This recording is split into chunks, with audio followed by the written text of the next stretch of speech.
Абысыным жаңа үй алғанымызды көре алмады.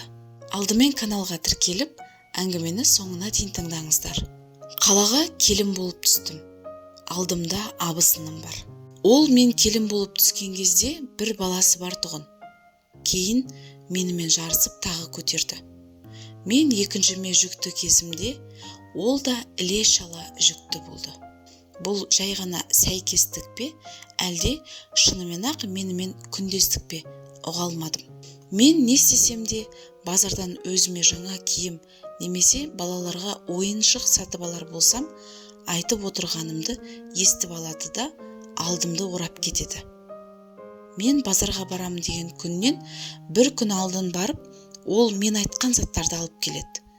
Ол әрине өздеріне. Енеме жағымпаздану жағында қатырады.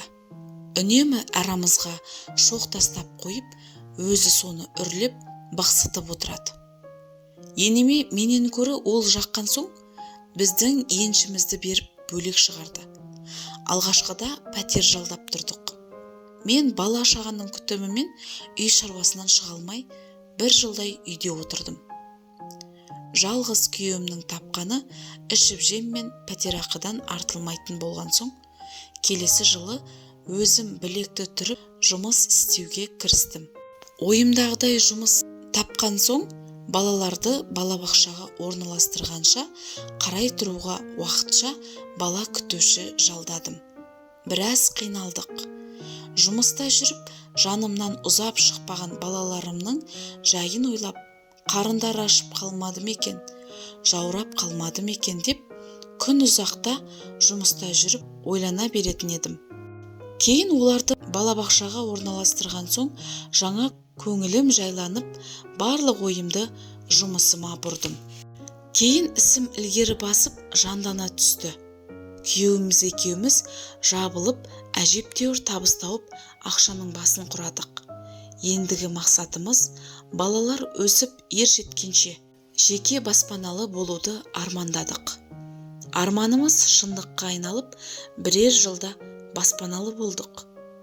Барлық жағдай жасалған жерде өмір сүру де көңілді емес пе?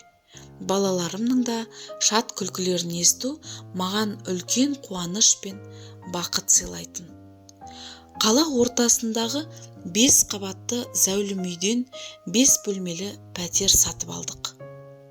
Көрші-қолаң мен ағайын туыс, дос-жарандардың бірін қалдырмай үлкен етіп қоныс тойын жасадық. Бұл кезде ұлым мектепке баратын жасқа келіп қалған. Күйеуіміз екеуміз ақылдаса келе, ұлымызға сүндет той жасауды қолға алдық. Бірінің артынан бірі жалғасқан қуанышты тойларымызды көре алмаған абысыным әйтеуір аяқтан шалып қалуға тырысатын. Біздің ақшаны күреп тауып жатқанымызды қайта-қайта енеме айтып, бізден ақша сұрата беретін болды. Тіпті олар да бізден қалыспай сүндет той жасады.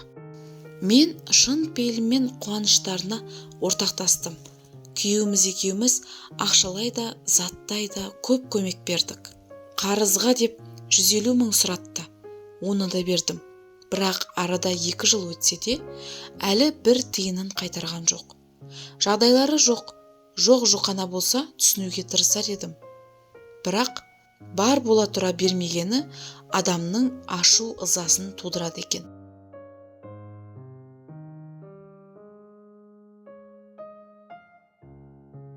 Мені бөлек кетіруге тырысып, біз кеткеннен соң үйге келіп тұрыңдар дейтін болып жүр. Енді бала-шағамыз өсіп қалғанда қайтадан барып не істейміз десем, сендер үйлеріңді сатып, осы үйде тұра беріңдер, біз өзіміз басқа үй сатып аламыз дейді. Сонда өзінен басқа жұрттың барлығын ақымақ көретіндігіне таң қаласың.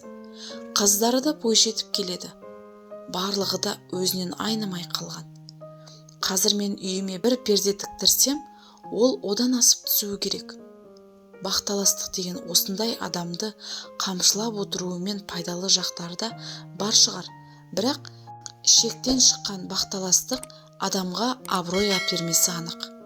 Адам өз бойындағы жағымсыз қасиеттерінен арылуға тырысқаны жөн-ақ.